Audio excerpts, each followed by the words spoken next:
వృషభ రాశి వారికి ఉగాది శుభాకాంక్షలు. ఈ కొత్త సంవత్సరం ఏ విధంగా ఉంటున్న విషయాన్ని విశేషంగా తెలుసుకోవడం ప్రయత్నం చేద్దాం.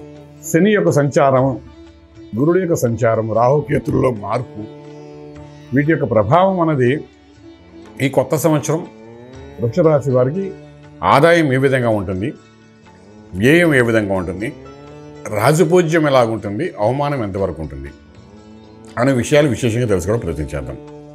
అందులో భాగంగానే ఆదాయంకి వచ్చినప్పుడు 11 భాగంలో ఆదాయం ఉంటే ఖర్చు 5 భాగంలో కనబడుతుంది.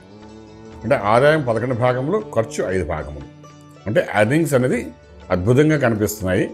ఖర్చులు అంటే 6 భాగములు ఇంకా మిగులుతాయి. అంటే ఆదాయం కంటే వ్యయం తక్కువ. కాబట్టి ఈ సంవత్సరం శని సువర్ణమూర్తి అయి ఉన్నాడు కాబట్టి, ఏకాదశంలో ఉన్నాడు కాబట్టి అద్భుతమైన ఆదాయం వృషభ రాశి వారికి ఇచ్చే అవకాశం కనబడుతుంది. వృషభ రాశికి శని యోగకారకుడు, ఏకాదశంలో వచ్చి ఉంటున్నాడు, 2.5 సంవత్సరాలు అక్కడ ఉంటాడు.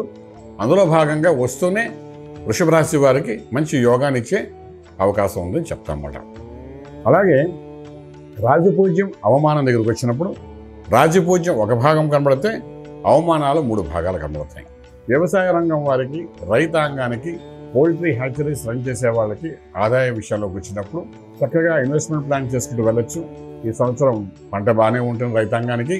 అలాగే పౌల్ట్రీస్, హ్యాచరీస్, పౌల్ట్రీ ఎక్విప్మెంట్స్, ఇవన్నీ వ్యాపారాలు చేసేవాళ్ళు కూడా మంచి కలిసి వచ్చే అంశంగా మనకి ఈ సంవత్సరం బాగా కనబడుతుంది.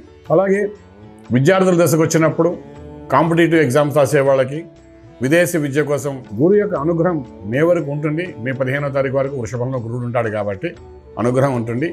గట్టి ప్రయత్నాలు కూడా చేసుకోండి. డెఫినెట్గా అందులో ఒక ఫలితము, యోగము 2 కనబడే అవకాశం విద్యార్థులకి విశేషంగా కనబడుతుందని చెప్పవచ్చు.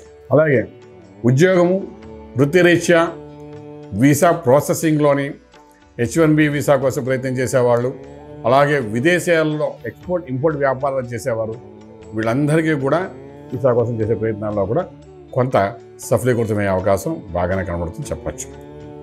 ఇంకా వ్యాపారం, స్వయం ఉపాధితో ముందుకు వెళ్ళాలనుకునే వాళ్ళకి ఇన్వెస్ట్మెంట్ ప్లాన్స్ చేసుకుంటూ వెళ్ళండి. కొత్త అగ్రిమెంట్స్ చేసుకోండి. అలాగే